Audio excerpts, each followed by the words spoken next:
Combien seriez-vous prêt à payer pour jeter un coup d'œil sur l'avenir? Plus encore, si vous pouviez connaître l'avenir, seriez-vous prêt à en profiter? Ou s'agirait-il encore d'une autre opportunité manquée? Le volume que vous auriez dû vendre? Le terrain que vous auriez pu acheter? L'occasion que vous auriez dû saisir? Mais à côté desquelles vous êtes passé? Combien d'autres opportunités vont se présenter à vous?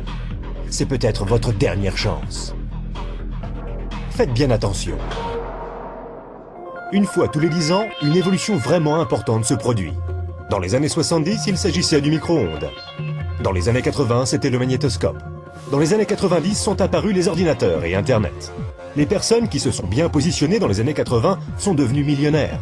Celles qui se sont bien positionnées dans les années 90, elles sont devenues milliardaires. D'après vous, que va-t-il se passer dans les quelques années à venir? Dans son best-seller The Next Trillion, l'économiste renommé Paul Pilzer indique que d'ici l'année 2010, chaque année, $1 billion supplémentaires de l'économie américaine sera consacré à l'industrie du bien-être. De nouveaux produits seront mis à disposition des personnes en bonne forme, dans le but d'améliorer leur bien-être, leur apparence, de ralentir les effets du vieillissement ou encore d'aider à empêcher certains maux de se développer. Réfléchissez-y, la plupart des ventes de l'industrie du bien-être n'existaient même pas il y a 20 ans de cela. Aujourd'hui, elles représentent au total quelques $200 milliards en ventes annuelles, soit près de la moitié du montant dépensé à l'achat de voitures aux États-Unis. Aujourd'hui, 200 milliards par an. D'ici 2010, 1 billion. Cela représente 1000 milliards par an. Pour ceux qui sont moins bons en maths, cela signifie une croissance de 500%. Comment est-ce possible? Comment ce genre de croissance est-il prévisible? En 3 mots, les baby-boomers. Vous en entendez parler depuis une vingtaine d'années. Cela fait 20 ans qu'ils imposent leur diktat sur l'économie américaine. Qui sont ces enfants du baby-boom?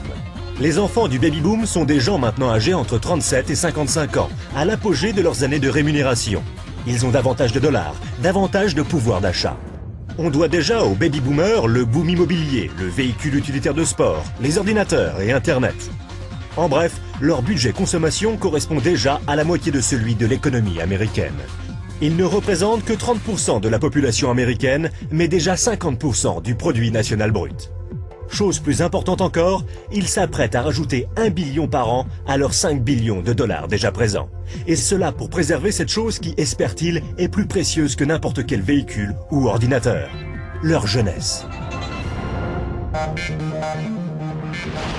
La jeunesse. Le recul du vieillissement, la forme physique, le bien-être. Voici donc cette nouvelle évolution de premier ordre. Au cours des 10 prochaines années, les baby-boomers américains augmenteront leurs dépenses annuelles dans des services de bien-être pour passer de 200 milliards de dollars aujourd'hui à 1 billion de dollars. 1 billion, 1000 milliards. Cela représente 2,7 milliards de dollars par jour, 114 millions de dollars par heure, 1,9 million de dollars par minute. Voilà une opportunité sans précédent pour ceux qui sauront la remarquer, pour ceux qui sauront la saisir. Mais comment faire? 4 options se présentent à vous, soit en tant que praticien, soit en tant que fabricant, soit en tant que détaillant, soit en tant que distributeur indépendant. Les praticiens, c'est-à-dire les médecins, kinésithérapeutes, chiropracteurs et naturopathes s'apprêtent à faire fortune au cours des années à venir. Si tant est qu'ils puissent rembourser leurs emprunts universitaires, garder le dessus vis-à-vis des compagnies d'assurance et continuer d'échanger du temps contre de l'argent. La fabrication constitue un excellent secteur d'activité, si vous avez des millions à investir dans les infrastructures, les brevets, la recherche, la logistique. La vente au détail? C'est sûr, il s'agit d'une excellente opportunité. Si vous pouvez vous permettre les frais de franchise, des semaines à travailler 7 jours sur 7, les frais de publicité, d'inventaire et les problèmes avec vos employés. La distribution? Les plus grandes fortunes personnelles de ces 30 dernières années ont été forgées par des gens qui ont trouvé de meilleurs moyens de distribuer des biens plutôt que de meilleurs moyens de fabriquer des biens. Des gens tels que Sam Walton de Walmart, Fred Smith de Federal Express et Jeff Bezos d'Amazon.com. Ce qu'ils ont en commun? Tous sont ou ont été distributeurs indépendants.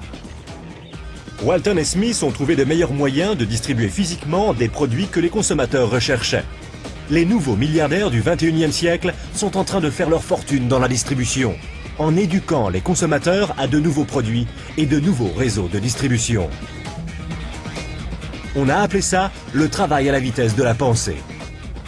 De meilleurs produits, une distribution plus efficace, une plus grande opportunité. Pourquoi? Parce que rien ne peut arrêter 78 millions de baby-boomers disposant de 1000 milliards de dollars de liquidités. Ils veulent faire du roller, ils veulent des voitures de sport. Ils ne veulent pas vieillir. Et ils sont prêts à dépenser pratiquement n'importe quoi pour rester jeunes, en bonne forme et débordants de vitalité.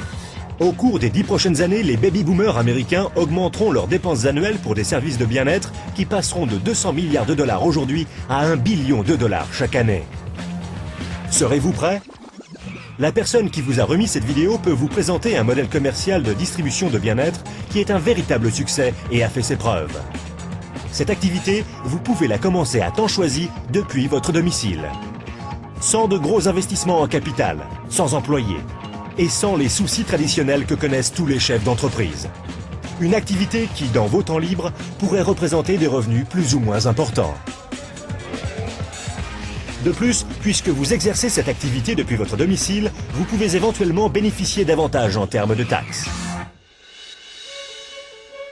Imaginez être en 1980. Bill Gates est à la recherche d'investisseurs. Il croit en l'explosion du marché des ordinateurs. Qu'allez-vous faire cette fois-ci ? N'oubliez pas que Sam Walton avait 44 ans quand il a tout juste démarré Walmart. À l'âge de 61 ans, il était l'homme le plus riche au monde. Quelle est votre excuse à vous ? Car une chose est sûre, si vous regardez cette vidéo et y avez accordé ne serait-ce qu'un minimum d'attention, vous ne pouvez pas dire que vous n'étiez pas au courant. Quand vos enfants et petits-enfants vous poseront des questions sur la grande prospérité du début des années 2000, que leur direz-vous ? Leur expliquerez-vous comment vous vous êtes positionné et avez profité de l'opportunité qui s'offrait à vous? Ou bien essaierez-vous de justifier le fait que vous l'avez manqué? Les statistiques sont des faits tangibles. Les tendances sont des faits tangibles. Le moment choisi est tangible. Combien d'autres opportunités attendrez-vous avant d'agir? Quoi que vous fassiez, ne manquez pas celle-ci.